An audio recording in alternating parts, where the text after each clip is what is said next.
Number 2, the language of the birds, the language of the angels, the language of the gods, the green language, the language of the Kabbalists, astrologers, alchemists, the tarot, all those things decoded along with the goddess image that we saw in the last episode. So let's catch up what we went through with last time first. Here on The Secret Science, episode 2.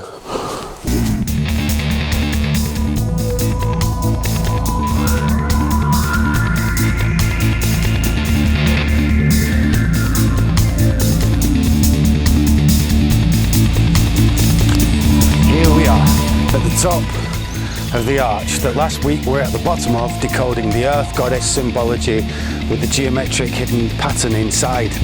This week what we're going to do is discover how to actually unpack those codes and decode them for yourself. This is the nature of the language of the birds.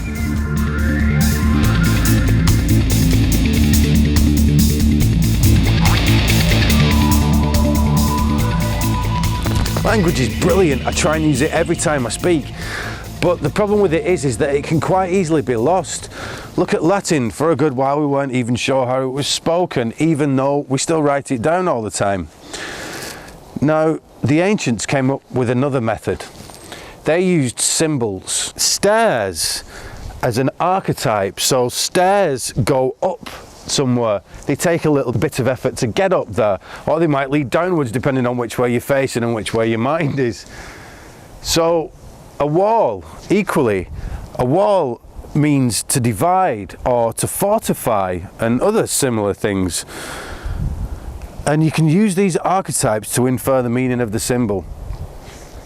So the language of the birds is really a method of deriving meaning in symbols and indeed in anything in life, if you want to take it down the mystical path, which is what these magicians were doing. However, the information and knowledge itself is somewhat mystical. Certainly its origins are shrouded in time immemorial. I don't know how long that is, but it's a long time. It looks like it's been handed over from some very ancient men indeed. So what the flock of birds got to do with anything? Well, in this ancient number system, this ancient number philosophy, which is also the 4 elements, the air of fire, water, air and earth is a mixture of water and fire, and is this volatile idea, literally an idea. It's the intellect, it's the way your mind thinks and communicates. So it's nebulous. A thought is nebulous, like a bird in the air. It flits and it moves with ease. You can move from location to location in your mind. If I say go to the forest, you're in the forest. If I say go to the ocean, you're in the ocean, but you're not in the ocean. Even if I say don't go to the ocean, the chances are your brain will go to the ocean. And so in this way, thoughts are like birds. They fly about and they float, and they're unfixed. They're unfixed. Birds live in trees. You probably didn't know that, but we're not really talking about trees anyway. We're talking about another symbol, and that symbol is the tree of life, which is another symbol for the spine and brain network system. On another level, it's a symbol for all the levels of reality based on those 4 elements. However, what we're really talking about is this brain spine neural network system. And so if that's the case, what would a bird in the tree be? Well, it's a thought. It's an idea. It's a little piece of knowledge. And in this case, as we're talking about sacred birds and sacred information, this bird's sacred knowledge. So the ancient world wasn't always a pleasant place, and birds aren't always of the cheap variety. There are ravens, carrion birds that scout for dead carcasses in fields, that can also guide ancient man to those same places for a bit of extra food. Now in their minds as well, they would have seen these birds as being associated with the dead and with the soul, and when they take flight again, carrying that soul to the underworld. So these were birds of the underworld. And in fact, we can see these are related to shamanism all the way up to the present day in raven's bread, which is Amanita muscaria dried and brought for hermits, which are the same knowledge bearers. This is hermetism. Just as the tree was a brain and a spine, so too the mushroom is the brain and the spine. And what does the mushroom do? Well, it does exactly the same as the raven. It takes you to the realm of the underworld, to the realm of the unconscious, to the realm where symbols originate, to the realm of dreams and of hallucinogenic states of mind. The four elements. They are the tools of the philosopher and the magician. When we interrogate the symbols and unravel their meanings, they teach us how to use their powers to decode other images and derive their hidden knowledge. They are not literal, they are metaphorical. They are in our everyday language. A fiery person blazes with passion. A wet person is drowned in emotion. An airy person drifts into thought. An earthy person is fixed and grounded. These are the archetypes, symbols with an inherent meaning due to the structure of the cosmos and the human psyche. As above, so below. El is the god, ment is the mind. Fire. Wands symbolise the rod of rulership, that which holds the life force, be it a branch in bloom or on fire. It's the active principle of the universe, the Father. It is energy and the information contained within, empowering everything. It is the force that sustains. This is the archetypal male that impregnates his information into the feminine matrix. Therefore, it is the will that drives us all into action, the subject that is in the singular, the one of the many. It is the singular as a collection as well as a collective in the singular. Like the sun, the heat of the fire gives life, but can equally destroy it if in excess. Fire breaks down all other elements by the application of its will. Water is symbolised by the cup, which gives form. We partake in the environment around us. The passive principle of the universe, the mother, the matrix, feminine in its receptiveness of the masculine energy, which it then transforms through gestation. In this way, water is the archetype of content. It is the content of the emotions, which are much like a changing body of water. The contents of memory, the unconscious mind encompassing our life, the totality of which informs our every decision. When information bubbles up to the surface, we call it intuition. Where fire was singularity, water is yin to the yang of duality. The other one's the object. Air. The air is ephemeral as the thoughts of the mind, blowing about from subject to subject as the wind. Represented by the sword, which is the singular that divides and reduces with its sharpness, separating one from another to recognize the parts for observation. Passively active, masculine. To the father and the mother of fire and water, it is the sun, the powers of the intellect, to connect and dissect all circumstances, to reveal truths. It is connectivity that results in imagination, the constant flux of thought. It's the mental structures based on symbols we use to communicate. We call it language. Fire was thesis, water antithesis, air is synthesis. Earth, the actively passive. It is feminine, actively receiving the myriad forces which act upon it.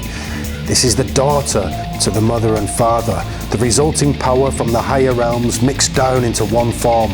The body, anybody's body, the natural environment which we live in, the real world, nurturing by the abundancy of the elements available. Food, it is work, a place to get stuff done, hence materialization.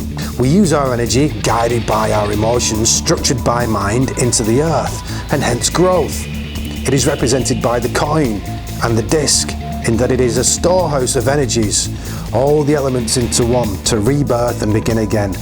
The fifth element, the quintessence, the hidden element which is not elemental, which surrounds us and binds us. It joins and separates the elements. The underlying pattern which holds together all things. It is the principle of the relationships between the other elements. It is consciousness on a personal and metaphysical level. That which is the cosmic blueprint that allows the other elements to manifest. For the self, it is that which allows you to integrate and synthesize the elements into balance so that no one overrides the other. By using the element of fire, the waters are transformed by the manipulation of air to have the result in the realm of earth. So now the question becomes, can we use these 4 elements, 5 really, to decode this matriarchal symbol that we've been looking at from Göbekli Tepe and the world over? Well, the fire of it is the subject. Who is she? Well, she's a goddess, and we know this from the water of the symbol, and that is, where is she? Well, she's usually in sacred geometry, in sacred buildings. What's the air of it? Well, the air is like what she's doing. And what is she doing? She's opening up her generative organs to expose her internal self, presumably to give birth to the earth. So what do we get when we put all this together? Well, we've got this holy sacred figure in holy sacred places. So what is she doing? Well, she's giving birth. And if she's the goddess, surely she's giving birth to the physical parts of the universe. She's naked. You can see her for what she is. In fact, she's exposing her inner self in her generative organs. So what would be inside the generative organs of the goddess? Well, it's the 5th and hidden thing. It's the secret geometry hidden within this figure and other similar figures. Often when we see this Shilin-Agig Mother Goddess symbol, we see it in proximity to the symbol of the handbag. In fact, we see it in such proximity with her that often, and I believe there's a famous one in Australia, that she's actually surrounded by the bags. So what do these 2 things have in common? Again, it's this hidden underlying geometry. And these symbols are in fact ciphers for this geometry, communicating in the way that we previously discussed with the 4 elements, exactly without language, what she's trying to tell you. So what have we gained here by learning the language of the birds, the language of the gods? Well, we've learned that we can now have a one-way communication with these knowledge bearers of the past that were trying desperately to keep this information in some kind of intact form for the eons. Well, the eons of past. And now we're able to take this hidden in plain sight information and extract it via the method of the 4 elements. Life is a strange thing, and it's very difficult to English any experience that we have. Now imagine these higher experiences that people have. Well, they are very difficult to language, and so the ancients would tend to put these experiences and this whole body of information into symbols so that they could then pass on quickly and easily these talismans of information to trigger these pre-taught ideas in the initiates' minds. So next time we're going to look at the squaring of the circle, which is a riddle for this same kind of geometry used at Göbekli Tepe, used in the pyramids, used at Stonehenge, and used in the Shilin-Agig and handbag geometry. We're going to really delve down into there and see what we can't find in that goddess's tunnel of love.